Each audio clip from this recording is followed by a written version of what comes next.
Puji Tuhan, langsung masuk firman Tuhan. Minggu lalu kita bahas bahwa your greater tomorrow is sure. Hari depan, hari besok yang dahsyat itu sebuah kepastian. Tapi hari ini saya mau ingatkan untuk bisa percaya juga hari esok itu dahsyat luar biasa, sebuah kepastian. Saudara harus sadar kita punya Tuhan yang beyond the logical. Tuhan yang melampaui logika. Amin. Tuhan kita, Tuhan yang melampaui logika. Tuhan mau kita berpikir di atas cara berpikir kebanyakan orang. Tuhan mau kita memikirkan yang Tuhan pikirkan dan bukan yang manusia pikirkan. Makanya saya selalu ingatkan, ada janji Tuhan. Manusia berpikir besok ada resesi, tapi Tuhan janji besok selalu lebih baik. Amin. Pikirkan apa yang Tuhan pikirkan. Kita harus sadar kita punya Tuhan yang melampaui logika kita. Bukan artinya kita nggak boleh berlogika, tapi kalau logika kita mulai buat kita lemah, putus asa, kecewa, takut melangkah. Ingat baik, kita punya Tuhan beyond the logical, yang melampaui logika kita.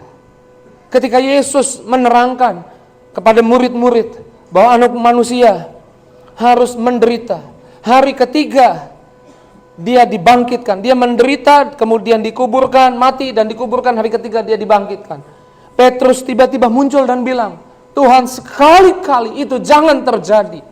Lalu Yesus berkata di dalam next slide, Matius 16 ayat 23. Yesus bilang apa di sana? Maka Yesus berpaling dan berkata kepada Petrus, enyahlah iblis. Petrus bahkan dibilang, enyahlah iblis. Engkau suatu batu sandungan bagiku. Sebab engkau bukan memikirkan apa yang dipikirkan Allah, melainkan yang dipikirkan manusia.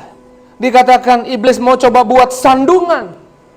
Kesehatan kita bisa tersandung, ekonomi kita bisa tersandung, sukacita kita bisa tersandung kalau kita memikirkan apa yang dipikirkan manusia dan bukan yang dipikirkan Tuhan.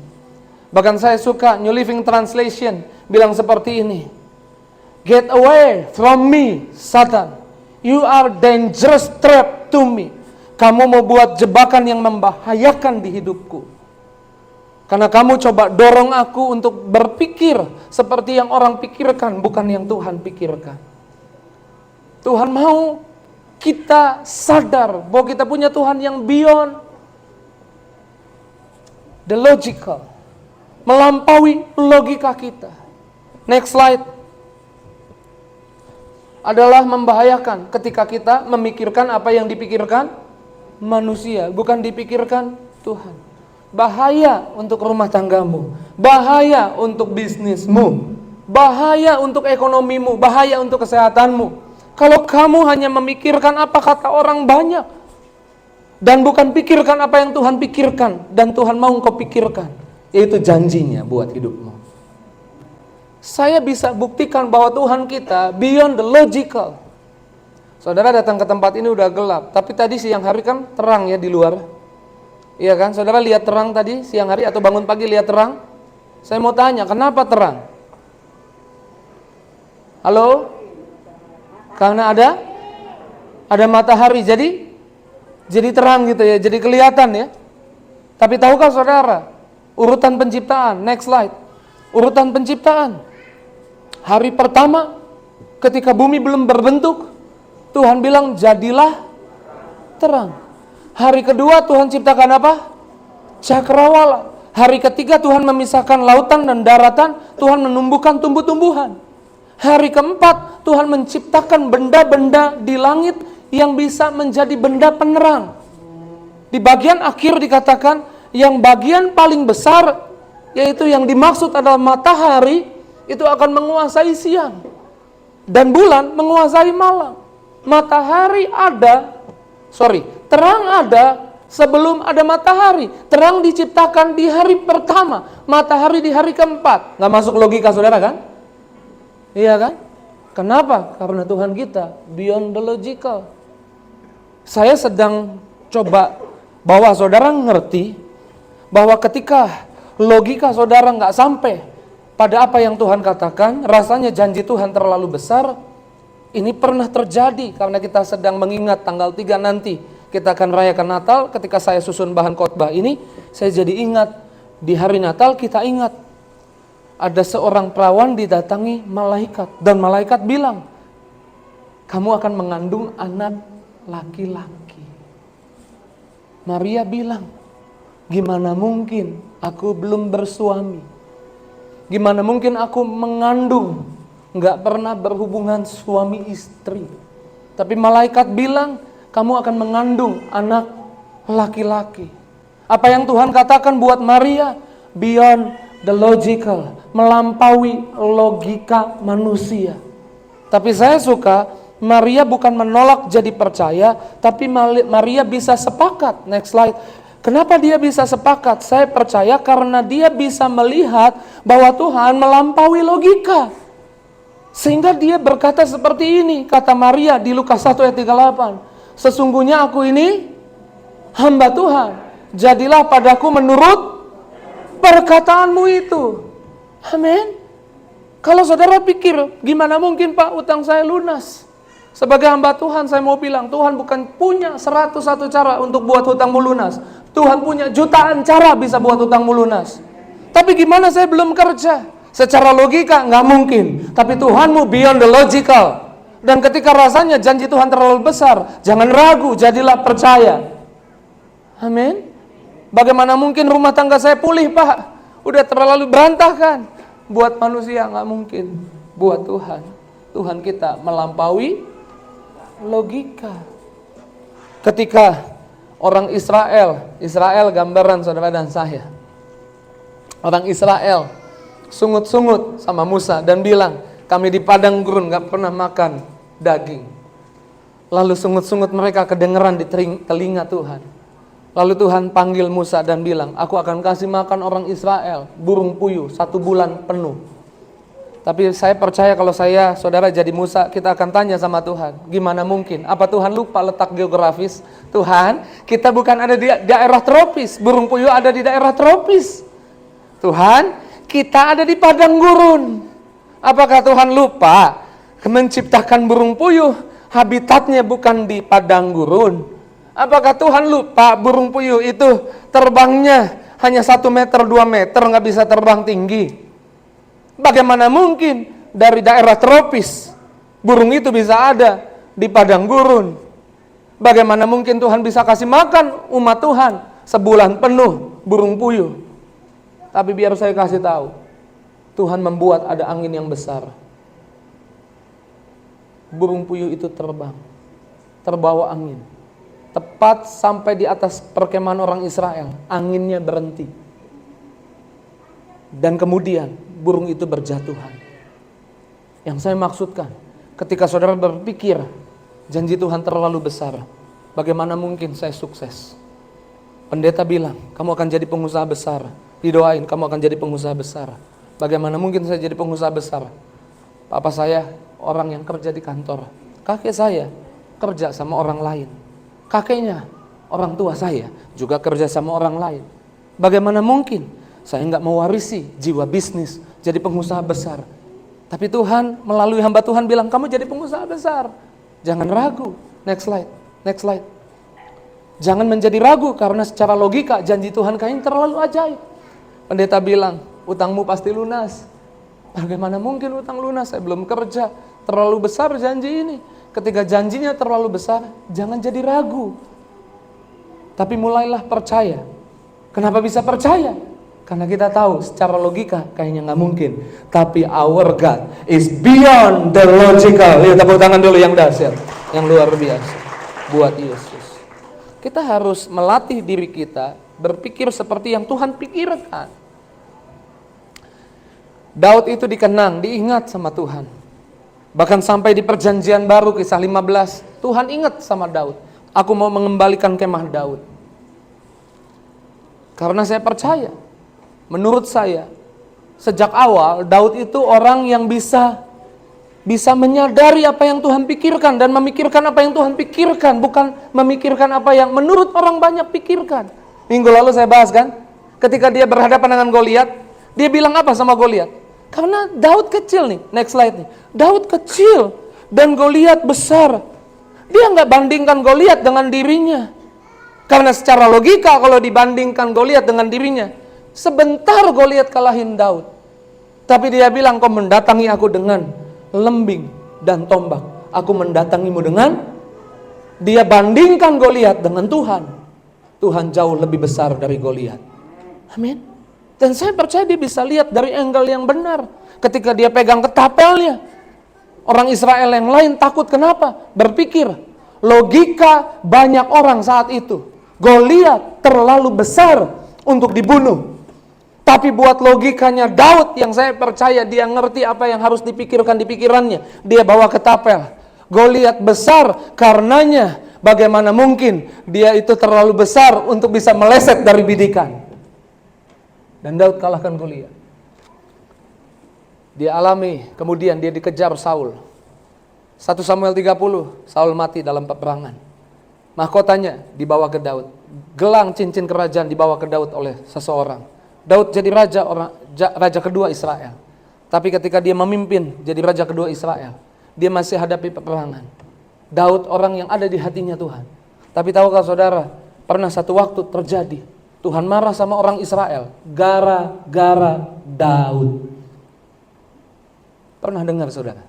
Kenapa Tuhan marah gara-gara Daud? Apa yang Daud lakukan? Di 1 Tawarik 21, next slide. 1 Tawarik 21, ini yang Daud lakukan. Iblis bangkit melawan orang Israel. Iblis bangkit lawan orang Israel. Bagaimana dia bangkit lawan orang Israel? Suruh orang Amalek, orang Filistin serang Israel. Kali ini enggak.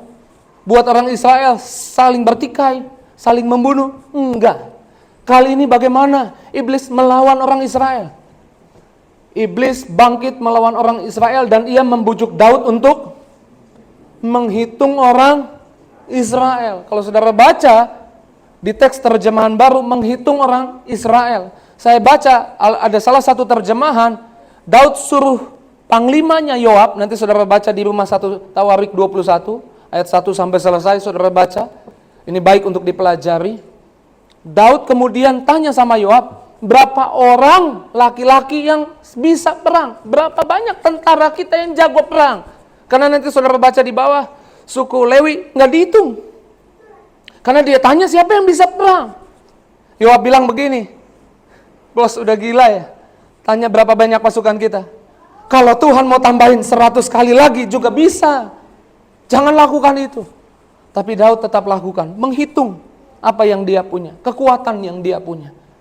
Karena dia akan menghadapi musuh. Tahukah saudara, kalau saudara baca 1 Tawarik 21, Tuhan marah gara-gara Daud menghitung. Tuhan gak mau, Tuhan tahu kita punya logika. Kita harus sadar diri kalau orang dunia bilang apa yang kita punya. Tapi Tuhan gak mau saudara perhatikan apa yang saudara punya. Maksud saya, saudara enggak, next slide. Ini yang saya maksud nih, slide berikutnya. Jangan terjebak menghitung apa yang kamu punya untuk mengukur kemenangan atau kekalahan dalam menghadapi masalahmu. Jangan ukur besarnya hatimu untuk merelakan kehilangan. Karena kalau engkau ukur besarnya hatimu, mungkin terlalu kecil hatimu, gak bisa, gak sanggup. Dan Tuhan mau engkau bukan bersandar pada kekuatanmu, Tuhan mau engkau bersandar hanya pada Tuhan. Amin. Kalau hitung jumlah gelar yang saya punya untuk usaha, untuk pekerjaan, untuk promosi di karir saya, gak mungkin bisa. Tapi Tuhan gak mau saudara hitung itu untuk mengukur menang atau kalahnya engkau hadapi masalah atau tantangan. Jangan terjebak dalam godaan iblis yang gak pernah berbeda dan terus menerus dilakukan sejak awal. Sejak awal iblis mendorong Hawa untuk berpikir yang dia punya kurang. Kurang ganteng. Saya kurang aman kayaknya di tempat kerja ini. Kenapa? Saya kurang koneksi, kurang hubungan baik sama bos-bos. Saya kurang teman-teman yang punya jabatan. Saya kayaknya gak bisa sukses. Saya kurang pengetahuan. Saya kurang ini, saya kurang itu. Saya kurang uang, kurang modalnya. Yang saya maksud adalah berhentilah mengukur apa yang kamu punya demi kepentingan menghitung apa yang kamu punya, saya ralat. Berhentilah menghitung apa yang kamu punya, tujuannya untuk mengukur kemenangan atau kekalahan engkau hadapi masalah. Amin, tepuk tangan yang dahsyat, yang luar biasa. Makanya waktu Yesus di bumi, Yesus latih murid-muridnya supaya tidak terjebak dengan jebakan ini. Bermain dengan logikanya dan andalkan logikanya. Saya bukan bilang, saudara udah gak usah pakai logika. Tapi khotbah saya adalah, ketika logikamu buat kamu jadi lemah, gak mungkin, gak bisa. Logikamu buat kamu jadi putus asa, aduh capek, udah lelah. Mulailah sadari, kita punya Tuhan yang beyond the logical. Waktu Yesus ngajar, murid-murid ikut di sana. Yesus praktekin supaya mereka ngerti nih triknya, trapnya iblis nih, yang bisa membahayakan mereka. Yesus ngajar, kemudian orang mau pulang, Yesus bilang sama murid-murid, jangan sampai mereka pulang, tahan mereka. Lalu Yesus bilang, kasih mereka makan. Kurang lebih 5.000 orang laki-laki, belum perempuan, belum anak-anak. Lalu Filipus terjebak dengan jebakan yang terjadi juga sama Daud. Next slide. Filipus jawab Filipus kepadanya, roti seharga 200 dinar tidak akan cukup untuk mereka ini, sekalipun masing-masing dapat sepotong kecil juga nggak akan cukup. Next slide. Nih lihat nih, perhatikan, catat nih. Ya, slide berikutnya. Pekerjaan iblis selalu membuat kita menghitung secara logika dan mendorong kita berkata, tidak cukup. Hati-hati sama jebakan iblis. Yang saya bilang tadi, gak cukup baik, gak cukup hebat, gak cukup pengalaman, tidak cukup. Tapi Filipus lupa, gak cukup Tuhan rotinya, gak cukup uangnya Tuhan, gak cukup modalnya Tuhan. Tapi dia lupa, ada Yesus di sana. Ada Yesus yang beyond the logical. Ketika yang gak cukup itu ditaruh di tangannya Yesus, Yesus ucap berkat dan semua makan sampai kenyang. Sisa 12 bakul. Ketika ada Yesus di hidupmu, saya gak tahu apapun yang kau hadapi. Kalau engkau ukur dengan kemampuan, kekuatanmu, engkau gak bisa menang. Tapi ketika Yesus ada bersamamu, engkau bukan hanya cukup, engkau lebih dari cukup. Engkau akan lihat kelimpahan, ada sisanya, lebih dari cukup. Amin. Enggak pernah kurang. Amin. Hari ini kan dunia coba takut-takuti kita di depan 2023, ekonomi gelap. Kalau kita hitung kekuatan kita, nggak cukup, nggak bisa. Tapi kita mau hitung siapa yang bersama kita. Yang bersama kita berkata, jalan orang benar bukan tambah gelap, jalan orang benar tambah terang. Jalan hidupmu tambah terang, ekonomimu tambah terang, bisnismu tambah terang, kesehatanmu tambah terang. Yuk tepuk tangan dulu yang dahsyat buat Yesus kita. Keharmonisan rumah tanggamu tambah terang. Jangan terjebak sama jebakan yang sama yang iblis coba gunakan. Supaya kita pakai logika kita untuk lawan masalah. Pakai janji Tuhan untuk lawan masalah. Amin. Janjinya ya dan amin. Untuk semua kebutuhanmu, keperluan psikis, damai sejahtera, keperluan kebahagiaan, keperluan uang, keperluan kebutuhan, kesehatan, pakai janji Tuhan. Filipi 4 ayat 19. Allahku kan memenuhi keperluanku menurut gaji dan pendapatan kantorku. Ya gitu ya. Oh salah. Menurut saldo orang tua, om tante yang kaya gitu. Enggak. Itu saudara pakai logika. Tapi our God beyond the logical. Menurut kekayaan bangsa Indonesia gitu? Bukan.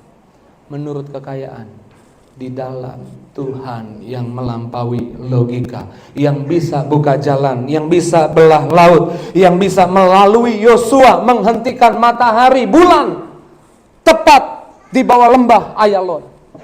Matahari, bulan bisa berhenti loh. Gak mungkin. Iya, Saya sepakat sama saudara, nggak mungkin.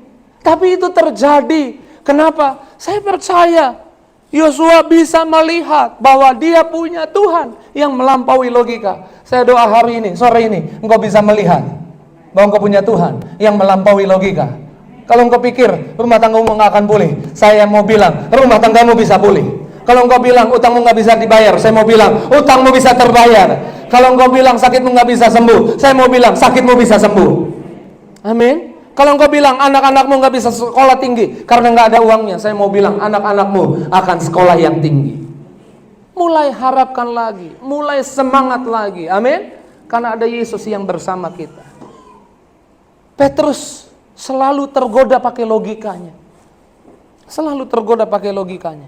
Makanya waktu Yesus jumpai dia pertama kali, Yesus mau tunjukin bahwa Yesus melampaui logikanya dia. Dia cari ikan semalaman, gak dapat ikan. Lalu pagi-pagi di tepi pantai, dia cuci jalannya. Dia bukan punya satu jala. Kita anggaplah 2 atau 3 jala. Dia cuci jala-jalanya. Karena teks aslinya menunjuk dia punya banyak jala. Teks King James Version bilang nets, jadi banyak jalannya. Dia cuci jalannya. Lalu Yesus datang. 2 perahu, temannya juga semalaman gak dapat ikan, cuci jalannya. Yesus pinjam perahunya Petrus, khotbah sebentar. Pemain musik boleh siap-siap. Yesus khotbah, setelah Yesus khotbah, Yesus bilang sama Petrus, Petrus dapat ikan gak? Petrus bilang semalaman gak dapat ikan Tuhan. Udah keliling-keliling, gak dapat ikan. Tuhan bilang, pergi lagi ke tempat yang agak dalam sedikit, tebarkan jalamu. Itu bahasa Indonesia, tapi bahasa Inggris, tebarkan jala-jalamu. Tebarkan semua jala yang ada di perahumu.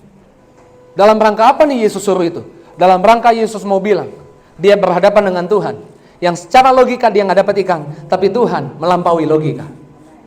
Petrus pengalaman, dia memang nelayan biasa cari ikan, dan dia mulai bingung, mana ada nelayan mulai pergi ke tengah laut, waktu matahari udah terbit.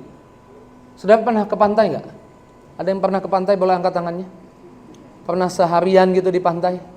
Pernah nggak lihat ada nelayan pagi gitu, pagi-pagi kita tanya mau kemana? Mau jala ikan, pagi-pagi gitu.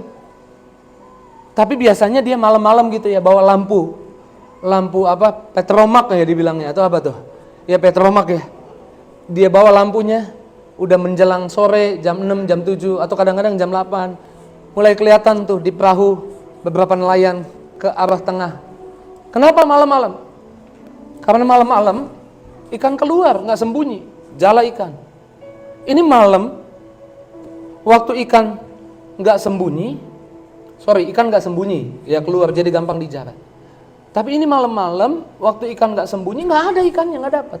Sekarang Yesus kebalikannya, suruh pagi-pagi tebar jala, matahari udah terbit. Makanya kalau saudara baca Lukas 5 ayat 5, ini kelihatannya Petrus taat. Petrus sepakat. Coba baca yang baik dalam teks King James, saya nggak tampilkan King James versionnya, karena ayat 4 dan 5 sangat beda. Ayat 4 bilang, let down your nets, ada S di sana. Ada S artinya dingin, dingin. Banyak. Ada S artinya banyak. Nets, ada beberapa jala, bukan satu, lebih dari satu. Tapi ayat 5, karena engkau yang suruh, I will let down the net, satu jala. Dia mau bilang gini, Tuhan, gak masuk logika, gak bisa, gak masuk akal. Ngapain banyak-banyak udah cuci beberapa jala, satu aja ya. Kalau gak percaya satu aja nih, semalaman gak dapat.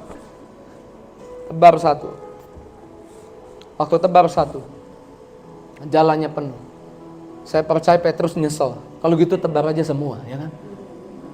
Tapi satu juga, dia isi ke perahunya nggak cukup. Perahu temennya nggak dapet ikan, kebagian ikan juga. Ini salah satu yang saya suka nih. Kalau saudara bisa sadar dan lihat Tuhanmu melampaui logika. Bukan kamu aja yang diberkati, tetanggamu ikut diberkati gara-gara kamu. Orang di rumahmu ikut diberkati gara-gara kamu punya iman. Amin. Dia dapat ikan yang banyak. Secara logika nggak masuk. Lalu Petrus tersungkur. Lalu dari hal itu apa yang bisa kita pelajari? Ini yang bisa saya pelajari dan bagikan buat saudara. Kita bisa pakai logika kita, it's okay. Tapi kalau logika kita buat kita jadi kecewa, nggak dapat apa-apa, kita perlu sadar. Dan kita perlu pegang janji Tuhan. Walaupun itu terlalu lebay mungkin, terlalu besar mungkin. Tuhan bilang perjalananmu berhasil dan beruntung, baru ditipu orang. Tuhan bilang perjalananmu berhasil dan beruntung. Kayaknya nggak mungkin, kayak mustahil, baru ditipu orang. Tapi karena Tuhan yang bilang, Tuhan melampaui logika. Logika saya, ya udah saya bangkrut, saya mengalami kehancuran. Tapi logikanya Tuhan, perjalanan kita nggak gagal, perjalanan kita berhasil. Kita sepakat aja, amin. Dan ketika kita sepakat aja, kita akan lihat apa yang menurut kita nggak bisa, nggak mungkin. Tuhan buat semuanya itu jadi mungkin. Karena kita punya Tuhan yang beyond the logical. Saya doa, saya nggak tahu masalahmu apa, tapi kalau ada yang utang, kau lihat Tuhanmu melampaui logika. Tuhan buka jalan, utangmu segera terbayar. Kalau ada yang sakit, pegang baik ini. Sakitmu segera sembuh. Ibu Rensi biasa duduk di sini, tapi ada di Samarinda. Biasanya duduk di depan sini. Suami istri, tapi ada di Samarinda. Dia bersaksi, ada mium di rahimnya 5 cm lebih. Lalu dia doa sama suaminya. Waktu dia doa, ikut ibadah online, Ibu Gembala Sidang, Ibu Pendeta Darniati Pariaji mendoakan orang lain, bukan dia. Mendoakan orang lain. Yang ada miumnya mengecil dan hilang. Dia imani. Secara logika dokter bilang harus dioperasi, harus diangkat. Tapi dia imani. 3 bulan kemudian ada rasa sakit lagi di perutnya. Dia periksa ke dokter, di USG lagi, miumnya jadi tinggal 4 cm lebih. Dari 5, jadi kecil, 4 cm. Kemudian dia mengalami sakit lagi di bulan-bulan berikutnya. Dicek lagi. Dokternya bilang, mungkin ibu stres kayaknya nih, ada ketakutan, ada kecemasan. Kenapa dok? Nggak ada apa-apa. Hasilnya gimana dok? Mium saya gimana? Dokternya kasih tunjuk. Fotonya waktu itu saya tunjukin kan ke sini. Dokternya kasih tunjuk. Nggak ada, rahimmu bersih. Loh kok bisa? Karena kita punya Tuhan yang beyond the logical. Saya doa hal-hal yang ajaib, yang melampaui segala akal akan datang di hidupmu. Untuk kita lihat bahwa Tuhan setia, Tuhan sayang kita. Aku masih punya Tuhan, punya pengharapan.